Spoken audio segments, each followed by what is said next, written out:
one of the things that I think is hard to really figure out from just, throwing a dart at the map and looking at or envisioning places, like at one point we said, oh, San Diego would be great. Right. And I visited there and it's fine, but Yeah. standing in that space and visiting that place, I was kind of like, well, I don't really see myself here. A big part of this decision is who you connect with and friends and community. Like, as I think about uprooting ourselves from this place where we do have, friends and, a community that we feel a part of, how do you figure out what that looks like if you completely uproot? And, the strange space you find yourself in is you're not going back to work, which is, I think for people our age, mid to late 40s, like that's kind of, you have an established friend group because of where you're working, right? Or where your spouse is working in my case. And we're finding that really hard to figure out what that looks like. How did you guys think about that when you were visiting places? It might have been a more comfortable, although still scary, thought for us to kind of uproot and create new friend networks because, to your earlier point, I have moved so many times for work reasons. So, but you're also correct 100% that if you don't have that workplace to build a new friend network, that's a little scary. So in terms of how we approached it from a visiting places perspective, the first thing we did, I think, was realize that we should really honor that feeling we get when we visit a place for the first time. If we give it a thorough once over, spend a few days, check out areas, and it doesn't we're not immediately feeling like, oh, this is probably us, then we took it off the list. But if we did feel good and we got a kind of a good vibe from talking to people that live there, go visit a school, just see how people interact. We talk a lot when we're vacationing places about that feeling of like something fits, right? And the kind of vibe you get from people.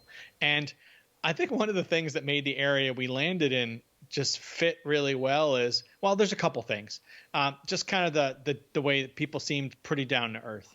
Right. And a big diversity of people, from people who have been here forever, multi-generation through, much newer people who moved here to, help build the wine industry that's so huge here now.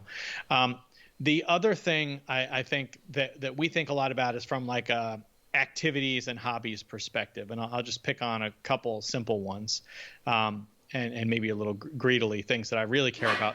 Right. The wine industry and the beer industry are huge here. And Lori and I are very interested in both of them, not just from a pure hedonistic perspective, but from a, working in those, doing part-time work maybe, or, volunteer work, or, whatever. Lori and I both like those businesses a lot. And she's already working part-time at a brewery now doing their lab work for them because she has a science background just like I do. And I'm currently working with, I haven't even told you this yet, I pitched an idea involving beer education to a local brewery here and made a video for them and everything. And we're going to talk about it this weekend. So I think knowing that this area has that as a central thrust of activity, especially the wine industry, but man, there's a top 10 brewery here too. It was really appealing to us because we knew we could, meet people in that industry, have a common interest, right? Which is what all of us look for in friends, right? Common interest, things we care about and can identify with together. So that was something that was attractive, but also it's a outdoorsy region, right? We've got tons of coastline. We've got lots of, biking and hiking and, you meet people through those pursuits. And,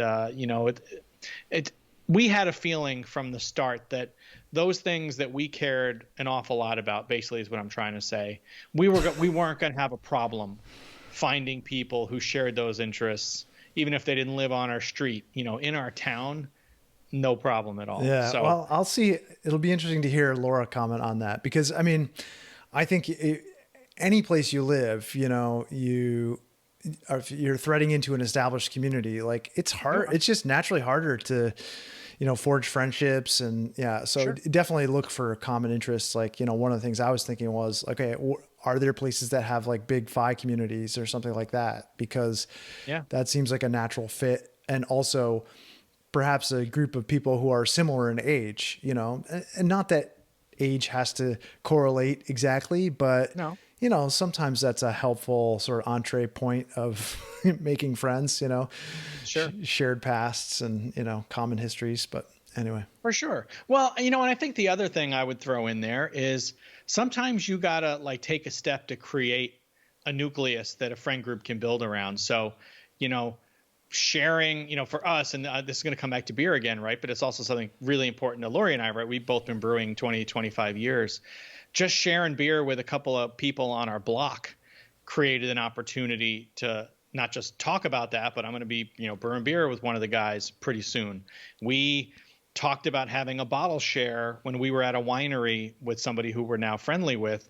And that ended up having a group of 5 people, and this was COVID. So we're like outside in the driveway in the winter with a fire pit, but we're sharing beer and meeting people. And, you know, so, I mean, you create those opportunities.